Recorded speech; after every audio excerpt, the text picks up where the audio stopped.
Today, we're unpacking a rare but serious threat that's been quietly spreading across the central and southern United States, Bourbon virus. You might not have heard much about it, but this tick-borne virus has grabbed the attention of infectious disease experts, and 2026 has brought some surprising new developments. Stick with me. I'll walk you through what it is, the latest cases, breakthrough research, and how you can protect yourself. Bourbon virus was first identified in 2014 in Bourbon County, Kansas, after a previously healthy farmer died from a mysterious illness. The culprit, a novel virus in the Thagatovirus genus, part of the larger orthomyxovirus family, making it a distant relative of influenza viruses. But unlike the flu, Bourbon virus is strictly tick-borne. It's mainly transmitted by the lone star tick, Amblyomma americanum, a particularly aggressive species whose range has been expanding for years. Researchers believe small mammals and deer act as reservoir hosts, keeping the virus circulating in nature. Since 2014, the CDC has documented more than 70 human cases. Most have been concentrated in the Midwest and South, Kansas, Oklahoma, Missouri, Arkansas. But as of June 2026, health officials have confirmed the first human case in Kentucky, marking a geographic expansion many predicted. And just last month, Tennessee reported its fourth case, raising fresh concerns about underdetection. Because mild infections often go unreported, the true case count could be significantly higher.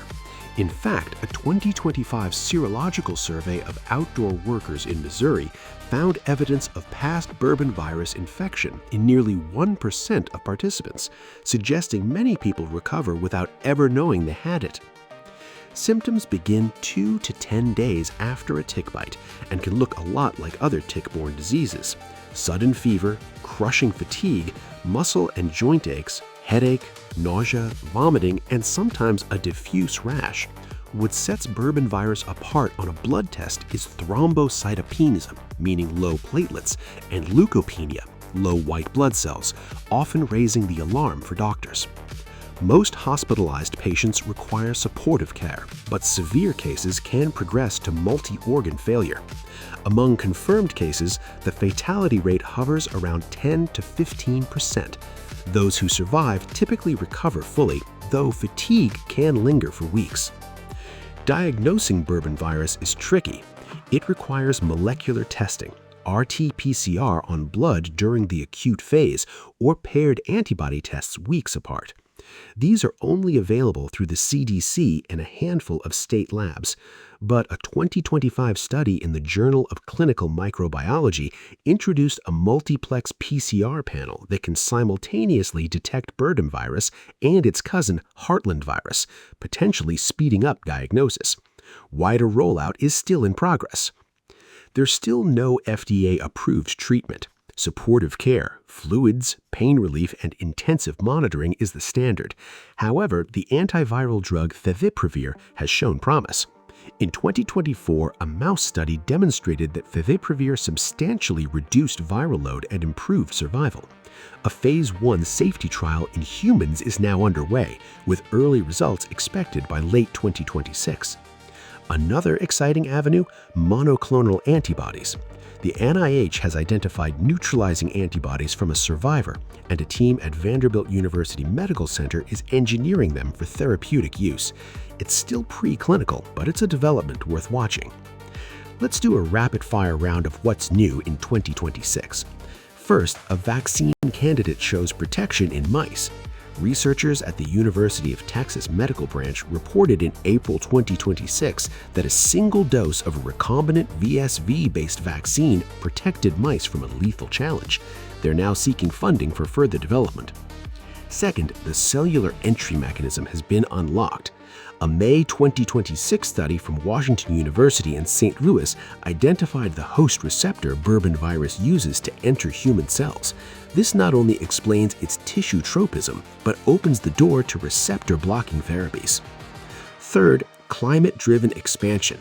A 2026 ecological modeling paper predicts that by 2050, suitable habitat for the Lone Star ticks and thus Bourbon virus will stretch as far north as southern Iowa, Indiana, and even Ohio. The map is literally redrawing itself. And fourth, co-infection complicates the picture. A 2025 case series highlighted patients co-infected with Bourbon virus and Ehrlichia, making clinical diagnosis even harder. Doctors in tick-endemic areas are now urged to test for multiple pathogens simultaneously. Prevention is straightforward. When you're in grassy or wooded areas, use EPA-registered insect repellents containing DEET, picaridin, or oil of lemon eucalyptus. Wear long sleeves and pants tucked into socks. Do a full-body tick check within 2 hours of coming inside. Pay special attention to the scalp, armpits, and groin. Shower soon after outdoor activity, and throw your clothes in the dryer on high heat for 10 minutes. If you do get a tick bite and develop fever or unusual symptoms in the next 2 weeks, tell your doctor.